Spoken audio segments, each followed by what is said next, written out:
Continuamos recorriendo los apodos y sobrenombres de jugadores, cuerpo técnico o inclusive directivos de Santos Laguna en la historia del club. Vamos a hablar hoy de los antagónicos, porque si hay apodos que son antagonistas de otros. Ya hablamos del gato Miguel y el gato Chávez, pero si hubo gato en Santos, también hubo un perro, el perro Muñoz. Pedro Muñoz de la Torre, de las Alamedas, de la colonia Alameda de Torreón, Coahuila, fue también un jugador muy importante en la historia del equipo. Longevo porque estuvo fácilmente 10, 12, quizás 13 años vistiendo los colores de Santos. El perro Muñoz defendió siempre con gallardía los colores del equipo y su pierna fuerte fue implacable para poder solventar los problemas por el no descenso y también para hacerse campeón en el invierno de 1996. Y si alguna vez en el cine existieron el gordo y el flaco, en Santos también. El flaco, Luis Fernando Tena. Tena fue director técnico de Santos de 2002 a 2003, poco antes del 25 aniversario del club. Tena creo que rindió buenos dividendos con los guerreros, aunque no llegó a ser campeón como su hermano Alfredo. Otro sobrenombre que contrapone al flaco, pues es el gordo. Y el gordo, por supuesto, que todos recordamos a Miguel Becerra, aquel portero que llegó para ser suplente de Osvaldo Sánchez y que tuvo por ahí una intervención destacada en una final con Tigres allá del Volcán, cuando Osvaldo es expulsado por Marco Antonio Rodríguez.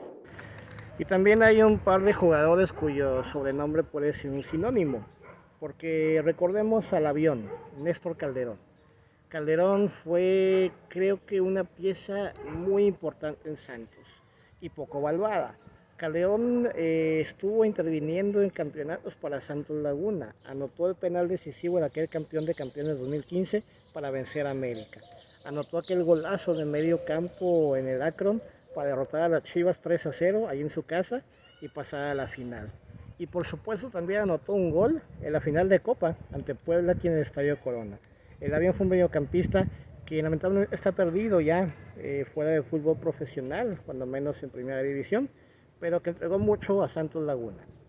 El sinónimo al que me refiero del avión, pues es el jet, y cuando hablamos del jet, hablamos justamente de Carlos Ochoa, aquel trotamundos que estuvo por media Liga MX y que finalmente llegó a Santos. Y Carlos Ochoa tiene una distinción muy importante, el hecho de ser el primer jugador que anotó un gol oficial en el territorio Santos Modelo. En aquel empate contra América un gol, cuando por el cuadro de Cuapa había anotado Salvador Cabañas. Ahora pasemos a recordar algunas curiosidades. En Santos Laguna alguna vez hubo un entrenador, un director técnico, que de hecho fue el primer DT de Santos Laguna en primera división, que se llamaba Carlos Ortiz. Y a Carlos Ortiz lo apodaron La Banana. Y así como hay una banana en Santos, o hubo, también hubo un platanito. Y no me refiero al payaso que cuenta chistes. Guillermo Hernández fue preparador físico de Sheriff Quidarte en el 2001. Y un muy buen preparador físico. A él justamente le apodaron el platanito. Otro muy popular en Santos Laguna y de hecho toda la Liga MX fue el Tato Noriega, José Antonio Noriega. A la postre fue comentarista en ESPN y creo que es un buen comentarista. Y en Santos jugó antes y durante la era de Carlos Ahumada. Tato Noriega anotó inclusive en Copa Libertadores para Santos Laguna y después fue su director deportivo, ya ha pasado el tiempo del Carlos Ahumada Kurtz en Santos Laguna. Y si había un Tato, pues también hubo un Toto. Héctor López, Héctor del Toto López, defensa central, llegado de Guadalajara, que justamente fue contemporáneo del Tato Noriega en el equipo santista. Y después el Toto López fue integrante como auxiliar técnico del cuerpo de Benjamín Galindo Marentes. Inclusive fue campeón en aquel año 2012 con Galindo al mando del equipo. Otro apodo que se repite, o cuando menos en diminutivo, es el del Toro. Vicente Matías Bozzo, por supuesto. Bozzo llegó al Manchester City después de que no hubiera pasado nada con él en la Premier, y el Santos encontró su redención. 2 veces campeón de goleo, campeón con Santos Laguna en el 2008, y por supuesto, pieza clave para salvarle el descenso al equipo en el 2007. El Toro Bozzo fue después seleccionado nacional, se nacionalizó mexicano, antes era argentino, y también acudió a competiciones con la selección nacional.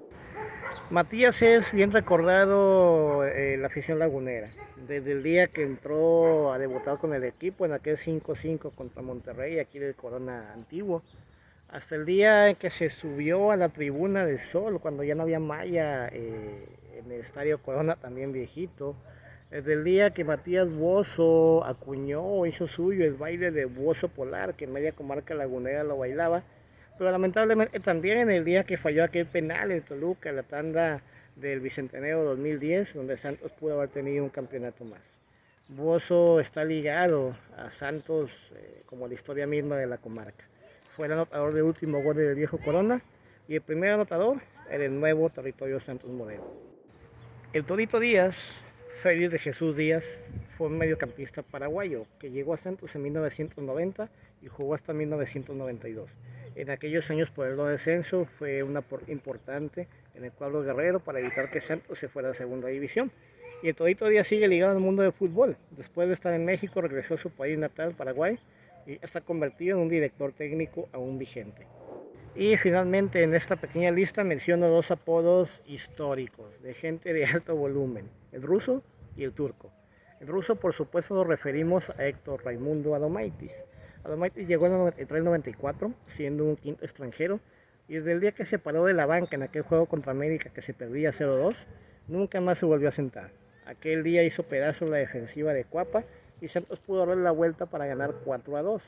El ruso fue fundamental en el ataque de Pedro García, de Alfredo Tena y de todos los técnicos que tuvo en Santos Laguna. Su verticalidad y potencia fueron primordiales para sacar triunfos, anotar goles y alzar campeonatos en la historia del cuadro lagunero.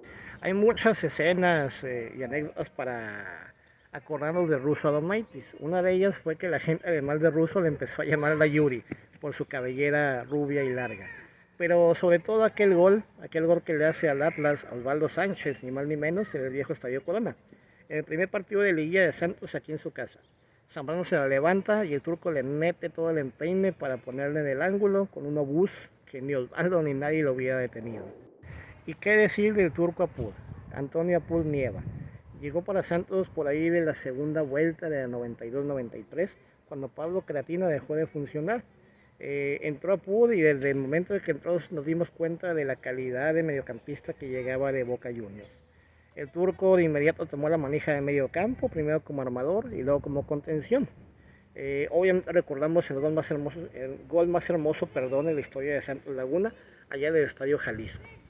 El turco lamentablemente nunca pudo hacer un gol aquí en el viejo Corona, pero más que eso, su capacidad física, su talento, su técnica y esa habilidad de recorrer la cancha de punta a punta, hicieron del turco Apur, yo creo que el máximo medio de contención, o cuando menos el más capaz en la historia del equipo.